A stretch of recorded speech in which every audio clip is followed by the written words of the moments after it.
कबीर! वो भागकर कबीर के पास घुटनों के बल बैठ जाती है और उसका सर अपनी गोद में रख लेती है। सानिया रोते हुए कहती है, कबीर आंखें खोलो, तुमने मेरी दी हुई दवा खाई थी ना, फिर तुम्हें क्या हुआ? क्या हुआ? तभी कमरे के दरवाजे पर धीमी सी तालियों की आवाज गूंजती है। सानिया पलट कर देखती है। दरवाजे पर विक्रम खड़ा था और उसके चेहरे पर एक शैतानी मुस्कान थी। विक्रम मुस्कुराते हुए और धीरे धीरे चलते हुए अंदर आता है। मुझे लगा ही था कि तुम कुछ तो गड़बड़ कर रही हो छोटी जासूस। 2 दिन से कबीर की तबीयत सुधर रही थी, ये कैसे हो सकता है? तब मुझे समझ आया कि तुम उसकी दवाइयां बदल रही हो।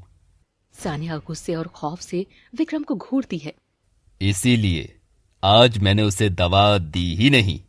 आज मैंने उसके डिनर वाले सूप में उस जहर का पूरा ओवरडोज मिला दिया, सीधा हार्ट अटैक। कल इसका 7वां दिन था ना, लेकिन ये आज रात ही पार नहीं कर पाएगा। Game over Mrs Sania Kabir Malhotra. Sania की दुनिया जैसे उजड़ गई। कबीर की सांसें उखड़ रही थी और उसकी आंखें धीरे धीरे बंद हो रही थी। कबीर जमीन पर तड़प रहा था, उसके मुंह से खून और झाग निकल रहा था। सानिया का दिल जैसे सीने से बाहर आने को था। विक्रम दरवाजे पर खड़ा अपनी इस खौफनाक जीत पर मुस्कुरा रहा था। विक्रम ने हंसते हुए कहा, अब रोने से कुछ नहीं होगा सानिया। कुछ ही सेकंड्स में इसका हार्ट हमेशा के लिए रुक जाएगा और इसके बाद तुम इस घर से धक्के मारकर बाहर निकाल दी जाओगी। विक्रम की बात सुनकर सानिया की आंखों में आंसुओं की जगह अब एक आग दिख रही थी। उसने कबीर का सर धीरे से जमीन पर रखा और बिजली की तेजी से उठकर विक्रम की तरफ झपटी। सानिया ने पास रखे भारी फ्लावर पॉट को उठाया और पूरी ताकत से विक्रम के सर पर दे मारा। वो सर पकड़कर जमीन पर गिर पड़ता है। उसके सर से खून बहने लगता है। सानिया चीखते हुए कहती है, जब तक मैं यहाँ खड़ी हूँ मेरे पति को कोई छू भी नहीं सकता।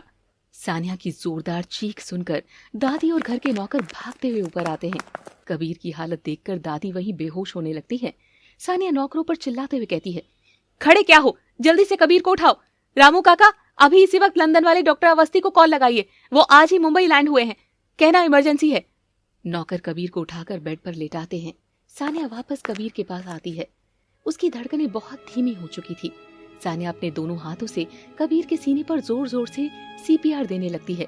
सानिया रोते हुए और सीने को दबाते हुए कहती है, कबीर प्लीज, तुम्हें मेरी कसम है, तुम मुझे बीच रास्ते में ऐसे छोड़कर नहीं जा सकते। तुम्हें मेरे साथ जीना है। Come on Kabir, come on Kabir, breathe breathe. सुबह के 7 बज चुके थे।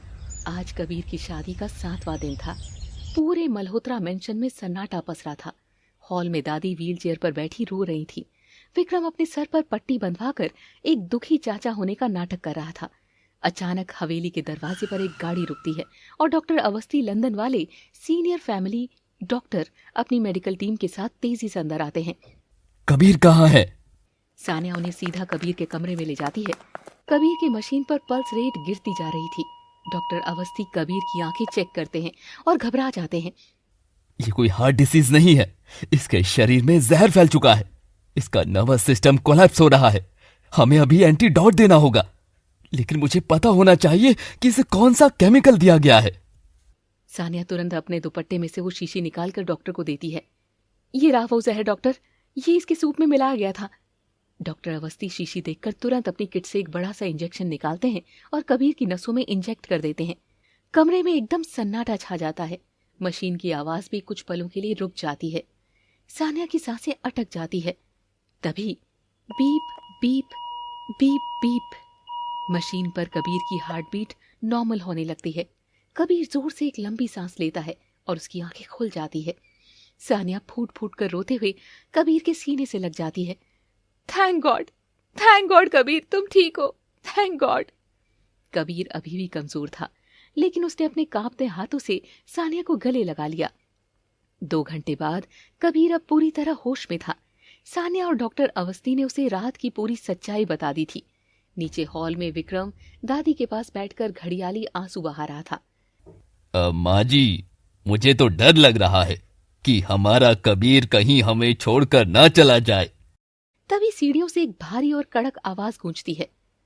तुम्हारी ये ख्वाहिश कभी पूरी नहीं होगी चाचा जी। विक्रम के पैरों तले जमीन खिसक जाती है। वो पलटकर देखता है, कबीर सानिया के सहारे सीढ़ियों से उतर रहा था। उसकी आंखों में वो पुराना रूथलेस कबीर मल्होत्रा लौट आया था। वो अपनी लाल आंखों से चाचा को देख रहा था। विक्रम हड़बड़ाते हुए कहता है, कबीर बेटा, तू ठीक है? मुझे तो लगा था कि तू। कबीर उसकी बात काटते हुए कहता है कि मैं मर गया हूं। सॉरी चाचा जी, लेकिन मेरी पत्नी की दुआएं आपके जहर से बहुत ज्यादा स्ट्रांग निकली। कबीर ने इशारा किया और सानिया ने अपना फोन टीवी स्क्रीन से कनेक्ट कर दिया। टीवी पर कबीर की असली मेडिकल रिपोर्ट सामने आ गई, जो सानिया ने विक्रम के कमरे से खींची थी। डॉक्टर अवस्थी दादी से कहते हैं, जानकी जी, कबीर का हार्ट 100% परफेक्ट है। 3 साल पहले कबीर की जो रिपोर्ट्स आई थी वो बदल दी गई थी। असली मरीज कोई और था। विक्रम ने कबीर को ये झूठी बीमारी बताई और उसे हर दिन स्लो पॉइजन देता रहा ताकि वो बिना किसी शक के मर जाए और सारी प्रॉपर्टी इसे मिल जाए। दादी शौक में विक्रम को देखने लगती है। तू इंसान है या जानवर? अपने सगे भतीजे की जान लेना चाहता था। अब विक्रम का पर्दा फाश हो चुका था। वो पागलों की तरह हंसने लगता है। हाँ, मैंने किया ये सब। ये दौलत, ये बिजनेस मेरे भाई ने खड़ा किया और जाते जाते सब इस कल के लड़के के नाम कर दिया। मेरा क्या? मैंने इसे मारने का पूरा प्लान बना लिया था, लेकिन इस 2 कौड़ी की लड़की सानिया ने मेरा सारा खेल बिगाड़ दिया। विक्रम गुस्से में अपनी जेब से एक गन निकालता है और सानिया की तरफ तान देता है। कबीर तो बच गया, लेकिन ये लड़की आज नहीं बचेगी। जैसे ही विक्रम ट्रिगर दबाने वाला होता है, कबीर बिजली की तेजी से आगे बढ़ता है और विक्रम के चेहरे पर एक जोरदार पंच मारता है। गन दूर जा गिरती है। कबीर उसका कॉलर पकड़कर उसे जमीन पर पटक देता है। कबीर आंखों में खून लिए गुस्से में कहता है, तूने मेरी 3 साल की जिंदगी छीनी, मैं बर्दाश्त कर गया, लेकिन अगर तूने मेरी सामने की तरफ नजर भी उठाई तो मैं तुझे जिंदा गाड़ दूंगा। तभी दरवाजे से पुलिस अंदर आती है। सानिया ने डॉक्टर अवस्थी के साथ पुलिस को भी इन्फॉर्म कर दिया था। पुलिस विक्रम को हथकड़ी लगाती है और उसे घसीटते हुए बाहर ले जाती है। कबीर ने सानिया को गले लगा लिया। तुम ठीक हो ना? मैं ठीक हूँ। दोनों एक दूसरे को देखकर मुस्कुराए। एक हफ्ते बाद, 1 हफ्ता बीत चुका था। घर का माहौल अब पूरी तरह बदल गया था।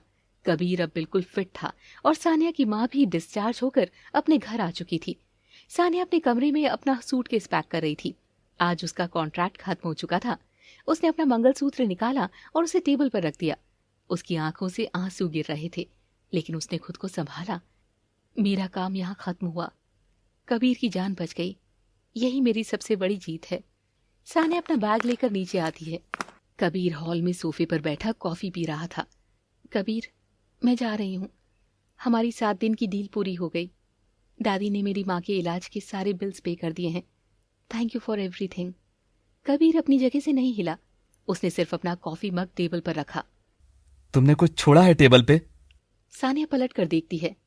नौकर कबीर के कमरे से वो मंगलसूत्र लेकर आता है और सानिया को देता है। सानिया रूंधे हुए गले से कहती है, ये सिर्फ 7 दिन के लिए था कबीर, अब इसकी कोई जरूरत नहीं है। सानिया भारी कदमों से दरवाजे की तरफ बढ़ती है। जैसे वो दरवाजे के बाहर कदम रखने वाली होती है, कबीर कहता है, तो क्या मैं अपना बचा हुआ सूप अकेले ही पीऊंगा?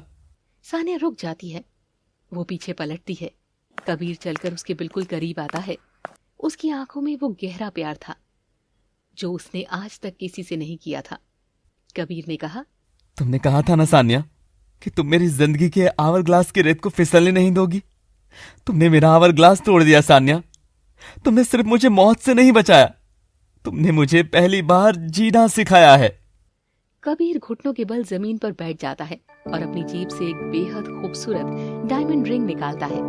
वो डील 7 दिन की थी मिसेस मल्होत्रा, लेकिन अब जो मैं करने जा रहा हूँ वो 7 जन्मों का सौदा है। क्या तुम मेरी सिर्फ 7 दिन की नहीं बल्कि मेरी पूरी जिंदगी की पत्नी बनना पसंद करोगी? सानिया के सब्र का बांध टूट जाता है। वो अपना बैग छोड़कर कबीर के गले लग जाती है और फूट फूट कर रोने लगती है। सानिया रोते हुए और हंसते हुए कहती है, हाँ इडियट, मैं तुमसे बहुत प्यार करती हूँ। कबीर सानिया को अंगूठी पहनाता है और उसे बाहों में उठा लेता है। दादी बालकनी से ये सब देखकर खुशी से मुस्कुरा रही थी। सच कहते हैं लोग, प्यार इंसान को बदल देता है। सानिया ने तो कबीर को पूरी तरह से बदल दिया। जो इंसान लड़कियों को नजर उठाकर नहीं देखता था, आज वही एक लड़की को गोद में उठाए है। दादी मुस्कुराई और वहाँ से चली गई। जो लड़की अपनी मजबूरी में सिर्फ एक 7 दिन की पत्नी बनने आई थी, उसकी बेपनाह मोहब्बत और हिम्मत ने उन 7 दिनों को 7 जन्मों में बदल दिया था। आपको ये कहानी कैसी लगी कमेंट में जरूर बताएं। मैं राइटर नाज आपके कमेंट का वेट करूंगी। Please do like, share and subscribe.